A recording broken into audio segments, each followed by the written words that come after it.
Hello everyone, Radhe Krishna, જય માતાજી. તો આજે હું શેર કરું છું કાજુ કતરીની રેસીપી, જે મેં બહુ દિવસ થઈ ગયા, બહુ દિવસ એટલે 2-3 દિવસ પહેલાંની બનાવી છે. ધનતેરસ વખતે મેં બનાવી હતી એન્ડ મેં સવારે જ આની વિડીયો જોઈ એન્ડ આ 6 જ મિનિટમાં બની જતી હતી.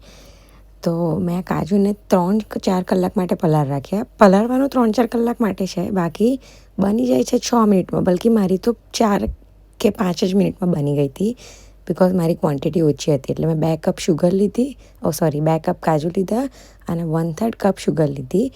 એન્ડ જે પલાળેલા કાજુ હતા એમાં જ મેં શુગર નાખીને એને ગ્રાઇન્ડ કરીને એની ફાઇન પેસ્ટ બનાવી દેવાની. એન્ડ પાણી આમાં સહેજ બી એડ નહીં કરવાનું. જો લાગે કે પેસ્ટ હજી બી ગ્રાઇન્ડ નહીં થતી તો થોડુંક એડ કરવાનું. એટલે મેં 2 ચમચી જેટલું જ પાણી એડ કર્યું છે, વધારે બી નહીં. અને એને પાછું મેં ગ્રાઇન્ડ કરીને એકદમ મસ્તવાળી પેસ્ટ બનાવી દીધી, જે તમને લોકોને દેખાય છે. આવી એકદમ પેસ્ટ થઈ જશે. એન્ડ આને માઇક્રોવેવમાં આપણે બનાવવાનું છે. ગેસ હોય તો ગેસ પર બી ચલાવી શકાય, એના પર 2-3 મિનિટમાં થઈ જશે. એન્ડ માઇક્રોવેવમાં મેં 6 મિનિટ માટે મૂક્યું હતું એન્ડ હું અડધી સેકન્ડે એને કાઢીને પાછું મિક્સ કરતી હતી, જેથી એ ચોંટી ના જાય એન્ડ આ ફૂલે.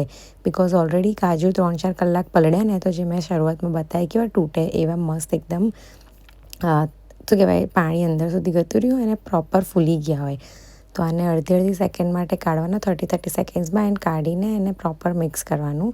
એન્ડ ધ્યાન રાખવાનું, બિકોઝ એ એકદમ ગરમ હશે. 30 સેકન્ડ્સમાં બી બહુ ગરમ થઈ જાય. એન્ડ મારું આ 4 મિનિટમાં તો એકદમ આ તમને દેખાય છે, આ બી થઈ જ ગયું હતું. તો બી મેં બીજી 30 સેકન્ડ્સ મૂક્યું. એન્ડ એને પછી હાથમાં લઈને ચેક કરવાનું કે નાના બોલ્સ બની જાય છે કે નહીં, જે હું હમણાં બનાવીને બી તમને બતાવીશ. એવી રીતે તમે ચેક કરો ને એટલે ખબર પડી જાય કે એ બની ગયું હશે. એન્ડ કાજુમાં એનું પોતાનું જ ઓઇલ ખાસું બધું હોય, એટલે તમે જ્યારે એને વણો ને ત્યારે તમને દેખાય કે એનું પોતાનું ઓઇલ કેવું છૂટે છે. એન્ડ ધ્યાન રાખવાનું, બિકોઝ આ કાજુ ને શુગર બંને બહુ જ ગરમ હશે. તો આ કેવી રીતે મેં ચેક કર્યું, એવી રીતે બોલ બનાવીને ચેક કરવાનું. એન્ડ પછી એને બટર પેપર પર લઈને મેં એને આમ મસળ્યું બરાબર, જેથી એ પ્રોપર એવું મિક્સ થઈ જાય.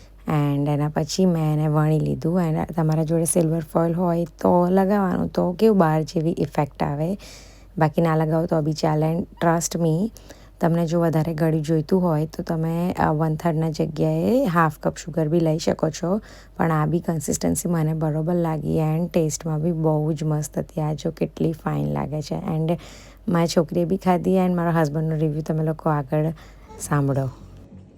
થોડી મોરી થઈ નહીં, પણ બરાબર છે. આમ તો ખવાઈ જશે કાજુ કતરી તો.